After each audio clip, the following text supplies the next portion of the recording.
La haula wala quwwata illa billah. Bapak Ibu jamaah salat subuh rahimakumullah, alhamdulillah syukurillah.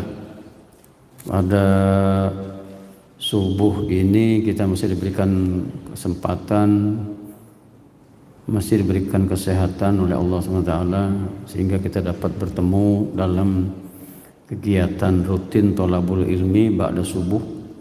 Mudah-mudahan sebagaimana yang Allah sampaikan melalui Nabi, bahwasannya apabila seorang setelah melaksanakan sholat subuh berjamaah ataupun sholat berjamaah kemudian dilanjutkan dengan kegiatan taklim, i'tikaf di masjid, maka dia seperti melakukan ibadah sholat sunnah yang mungkin saja lebih banyak dibandingkan sholat-sholat sunnah yang dikerjakan. Itu lebih baik dibandingkan sholat sunnahnya. Mudah-mudahan apa yang disampaikan Nabi ini bisa kita gapai, kita raih sebagai bekal kita nanti di akhir. Amin ya rabbal alamin. Salawat serta salam sejahtera senantiasa kita aturkan kepada baginda Rasulullah sallallahu. Mudah-mudahan kita diberikan istiqomah dalam keibadah kepada Allah Subhanahu wa taala. Bapak Ibu, kita lanjutkan hadis ke-29. Ini karena panjang ya, saya bacakan aja, Bapak Ibu lihat aja di situ ya. Ya, karena agak panjang nih, kalau ditutur nih lama nanti. Ini nanti setengah jam sendiri nih baca hadisnya. Bismillahirrahmanirrahim. An Mu'adz ibn Jabal radhiyallahu anhu qala qultu ya Rasulullah akhbirni bi'amalin yudkhiluni al-jannah.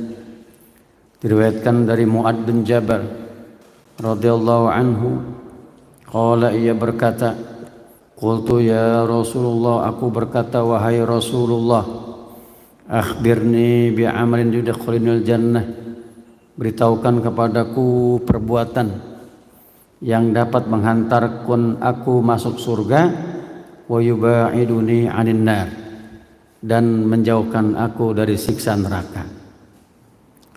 Mu'adz bin Jabal ini sahabat Nabi yang senior ya, saya kira sudah banyak saya sampaikan sebelumnya, dan beliau ini luar biasa sering dipercaya oleh Nabi, bahkan dikirim ke Yaman untuk mengislamkan orang-orang Yaman ya.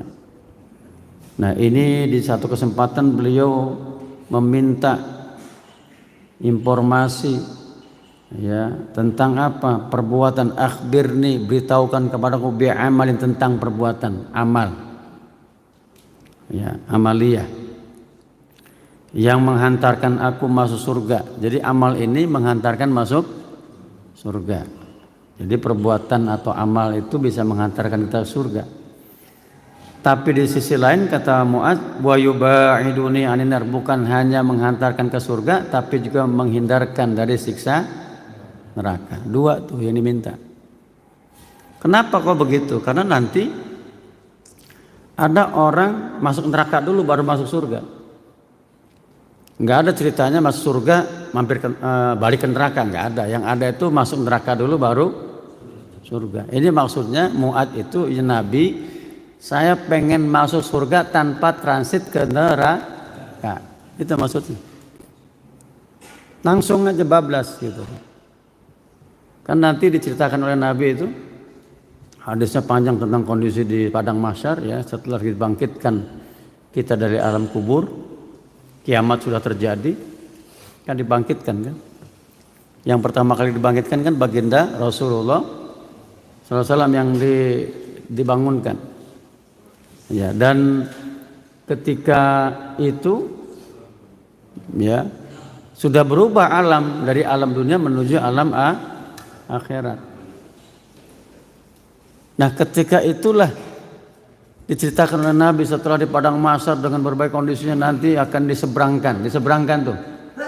Ya, di jembatan Shiratal Mustaqim, di bawahnya itu neraka, seberang sono itu surga. Mau nggak mau, yang mau masuk surga harus melintas di atas api neraka. Maka nanti kata Nabi ada yang baru satu langkah jatuh, ada yang melangkah di atas Shirathul Mustaqim itu secepat kilat nyampe, ya. Ada yang terbang seperti burung, ya. Maksudnya cepatnya. Ada yang baru selangkah mau jatuh nggak jadi, naik lagi, begitu sampai nyampe juga ada. Nah, kata Mu'adz ini, saya minta Nabi amaliyah yang menghantarkan saya masuk surga, tapi tanpa transit ke neraka. Nah, kenapa neraka kok tempat transit? Karena itu menghapuskan dosa. Karena orang berdosa nggak bisa masuk surga, Bapak Ibu, nggak bisa. Kecuali dosanya udah dihapusin, ya. Karena surga itu tempat pembalasan amal baik, sedangkan neraka itu sebagai penghapus dosa. Semakin banyak dosanya, maka semakin lama dia di neraka. Qala, Nabi berkata, "Laqad sa'alta an azimin." Mu'adz, kamu telah bertanya tentang suatu perkara yang besar. Wa innahu, besar di sini apa? Berat, dan perkara ini luar biasa.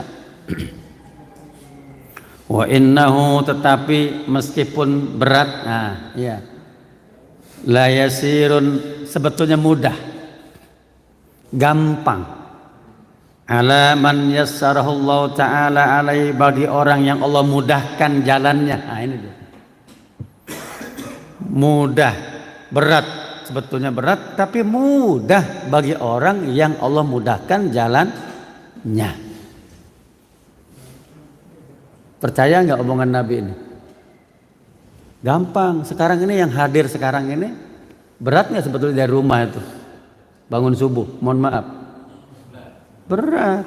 Bangunnya udah payah, apalagi ada asam urat, iya enggak? Waduh, ini ngelurusin dulu, iya kan? Yang ada gangguan darah tinggi, ada gangguan kolesterol tinggi, udah berasa nih kayak nggak berasa tangan nih. Jalannya juga udah mulai nggak lurus, ya, udah nggak tegak, dipaksa-paksa nyampe juga. Tuh, apa tuh bisa yang membuat dia nyampe? Kenapa? Karena Allah mudahkan jalannya. Keinginannya, niatnya lebih kuat daripada malesnya, kan gitu. Karena ada juga yang malesnya lebih kuat dari keinginannya. Maka bersyukur. Jadi jangan jumawa, oh saya rajin ibadah. Bukan, Allah mudahkan jalannya. Ya enggak? Allah mudahkan jalan. Ya. Jadi sesungguhnya hal ini mudah bagi yang Allah mudahkan jalan. Ta'budullaha la tusyriku bi syai'an, yang pertama kata Nabi. Ta'budullaha, engkau menyembah Allah, la tusyriku bi syai'an, tidak menyekutukan dengannya sedikit pun. Ini syarat nih. Menyembah Allah tanpa syirik, itu syarat. Nyembah Allah pakai syirik nggak guna. Apalagi nggak nyembah Allah, kita syirik, parah lagi. Makanya Al-Quran menyampaikan, innallaha la yaghfiru ayyushraka bihi wa yaghfiru ma duna dzalika liman yasha. Sesungguhnya Allah mengampuni dosa, ya, selain syirik, tapi Allah tidak akan mengampuni dosa syirik. Sesungguhnya Allah tidak mengampuni dosa mereka yang melakukan syirik kepada Allah, tetapi mengampuni dosa selain syirik. Artinya apa? Dosa paling besar dosa syirik. Iya, kita sholat, tapi kita masih percaya dengan yang lain-lain di luar Allah, ya. Percaya maksudnya apa? Meyakini adanya kekuatan yang mengalahkan kekuatan Allah. Itu syirik. Ini pondasi pertama, Bapak Ibu.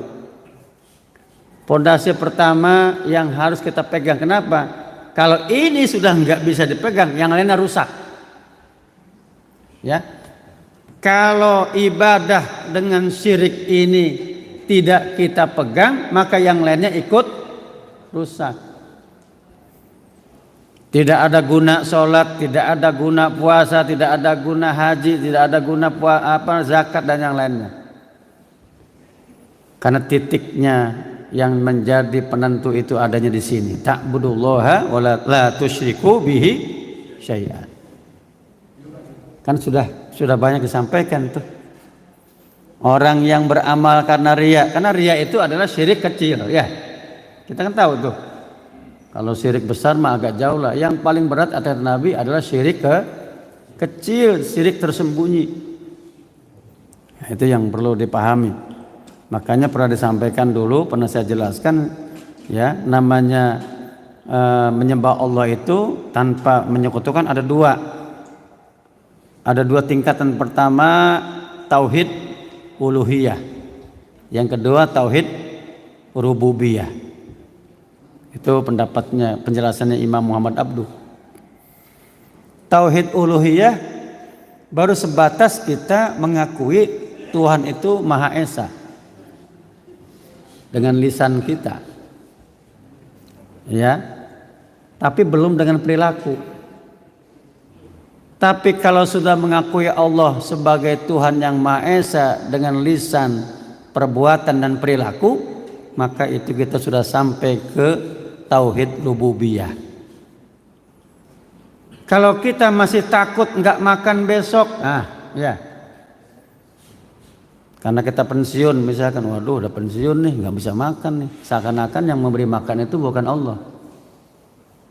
Waduh saya di PHK, udahlah nggak bisa makan lagi nih keluarga saya, seakan-akan yang memberi makan itu perusahaan. Iya. Sejatinya perusahaan, atasan cuman wasilah kita ini mendapatkan penghidupan. Karena sejatinya yang memberikan penghidupan siapa? Allah Subhanahu wa ta'ala. Ini air dari mana? Bocor apa? Iya. Gitu ya. Jadi kalau kita belum perilaku kita, ya, perilaku kita ini masih belum sepenuhnya meyakini Allah yang memberikan hidup kepada kita, berarti kita belum dianggap tauhid rububiyah. Enggak usah lah, enggak apa-apa, Pak. Enggak digeser, Pak. Kenapa emang? Ini apa sih? Iya, Pak. Ada bocor, Pak. Oh, gitu. Iya. Geser kemana? Enggak apa-apa deh. Nanti kesian itu.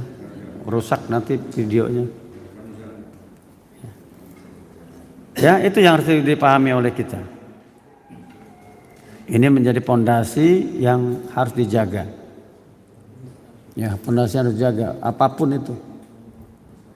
Kita ini mohon maaf, tauhid uluhiyahnya lulus tapi rububiyahnya belum. Takut betul nanti mohon maaf nyekolahkan anak di pondok jauh, oh nanti dia gimana, entar sakit, entar begini, entar begitu. Nah, itu tauhid rububiyahnya belum. Ibu punya anak sekolah ke luar negeri, nggak berani, oh, nanti anak saya begini begitu. Nah, ini kita tauhid rububiyahnya belum. Kalau saya sih, nak kamu mau monggo. Nah, anak saya alhamdulillah 3 orang di pondok, cewek 2, perempuan. Kadang-kadang berpikir nanti begini begitu, nah sudahlah. Kalau mau mati mah di samping kita juga, mati enggak? Anak itu kalau memang udah ajalnya, jangankan jauh dari kita, di samping kita juga. Itu Pak. Ya. Jadi jangan takut hidup ini, bismillah. Termasuk menghadapi sakit. Ini saya udah kena saraf kejepit setahun udah. Nikmati aja. Ya memang kalau lagi datang anunya kan ya lumayan gitu kan. Tapi ya bismillah. Kalau kita mengeluh, nggak bisa kemana-mana, ibadah kita susah. Ya. Berarti kita belum sana. Selama bisa bismillah ya Allah, selama hayat masih dikandung. Yang kedua, wa tuqimus sholata, mendirikan sholat. Ini penting. Karena suatu tiang agama. Maka lakukan sebisa mungkin sholat itu kita tegakkan, baik wajibnya, sunnahnya ya. Itu kita tegakkan. Sebetulnya yang paling pokok itu ya yang wajibnya, yaitu sholat 5 waktu. Lakukanlah rukun-rukunnya, sunnah-sunnahnya, syarat-syaratnya. Wa tu'ti zakata, dan menunaikan zakat bagi yang mampu. Zakat ini penting, jangan dipikir Allah lupa, mohon maaf. Yang tahu tentang zakat kita siapa? Kita sama Allah. Tetangga nggak tahu, anak kita nggak tahu. Jangan pura-pura pilon, tuh nggak pilon? Nggak ada yang tahu ini, saya nggak ngeluarin zakat, nggak ada yang tahu. Iya, nggak ada yang tahu. Cuman sampean sama Allah. Tapi mohon maaf, nanti jatahnya diambil dengan paksa oleh Allah. Bisa jadi harta itu hilang, bisa jadi rusak, ya itu kan gitu, di balasannya gitu, ya kan. Ini ada satu kisah tuh, ya, ada di zaman Ali. Ali pernah melihat ada dua petani. Dua petani itu, yang satu aneh, subur, padahal cuma sebelahan itu, nggak jauh. Jadi ajaibnya kenapa? Jadi kenapa itu yang sawah yang satu, kebun yang satu itu selalu ada air hujan turun, sebelahnya enggak. Sampai akhirnya Ali nanya, apa sih rahasia kamu kok sampai awan itu sengaja basahin kebun kamu, sebelah tuh enggak? Karena kata dia, setiap habis panen aku tunaikan zakatnya. Setiap habis panen cash aku tunaikan zakatnya, tidak menunggu nanti-nanti. Paham? Anda dulu kaya, ya, pernah wajib zakat, enggak ditunaikan, hutang sampai dibayar. Dulu kaya nih, pernah wajib zakat nih, enggak dibayar nih, tetap hutang sampai sekarang. Harus dibayar. Karena hutang itu bukan kepada manusia, tapi kepada Allah. Mohon maaf, sama dengan puasa. Dulu zaman jahiliyah nggak puasa nih, hutang sampai sekarang harus dibayar. Itu hutang pada Allah. Zaman jahiliyah dulu, Pak Ustadz saya preman, Ustadz, sholat tinggalin, ya.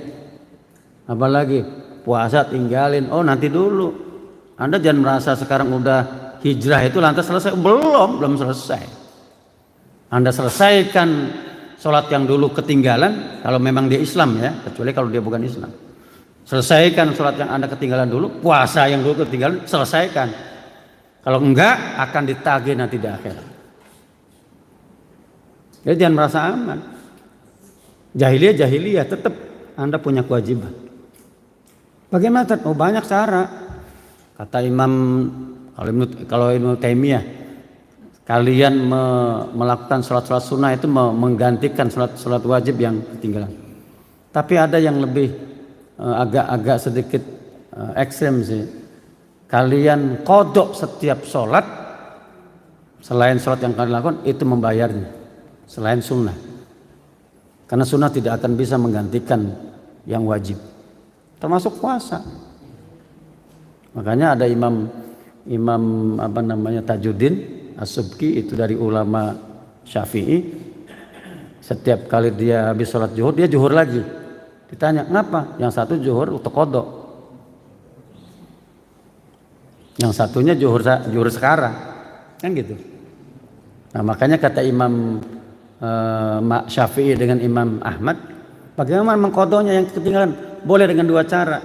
Boleh setiap sholat yang saat itu, atau diborong.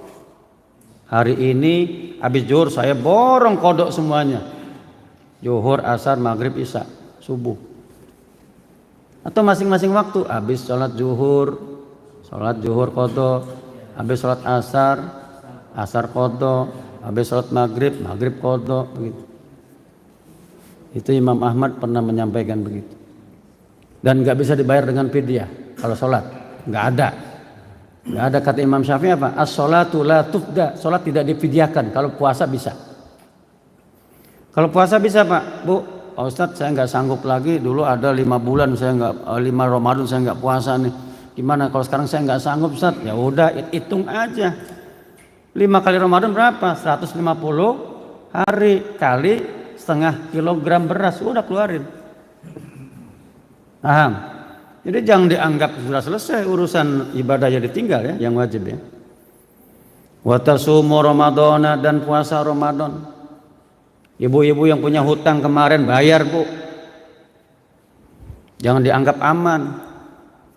Bayar.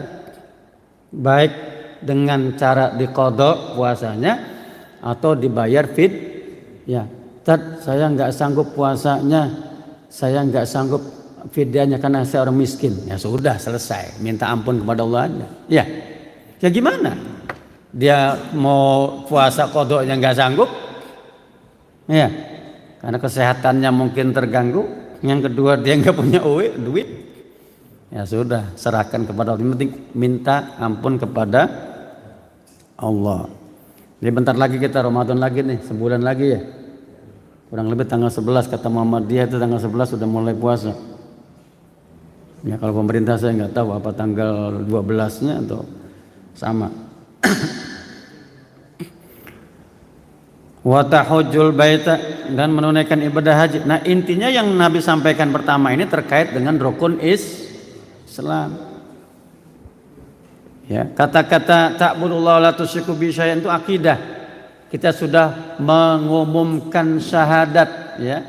Syahadat yang kita sampaikan dua, asyhadu an la ilaha illallah wa asyhadu anna muhammadar rasulullah. Itu yang pertama, paket yang pertama itu kata Nabi. Kalau kamu ingin masuk surga dan dijauhkan neraka, nah itu komitmen tuh yang paket pertama. Yang wajib-wajib.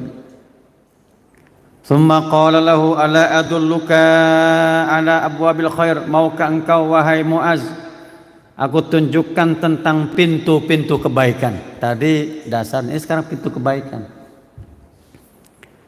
Apa kata Nabi? As-shaumu junnah, puasa itu benteng. Yang dimaksud ini adalah selain puasa Ramadan ada puasa sunnah. Paling jauh atau paling berat itu puasa Daud, paling bagus. Sunnah itu yang paling bagus puasa Daud, nama berat. Sehari buka, sehari puasa. Kecuali Ramadan, iya tetap lanjut 1 bulan full. Selain itu kan selang-seling, 1 hari puasa, 1 hari buka.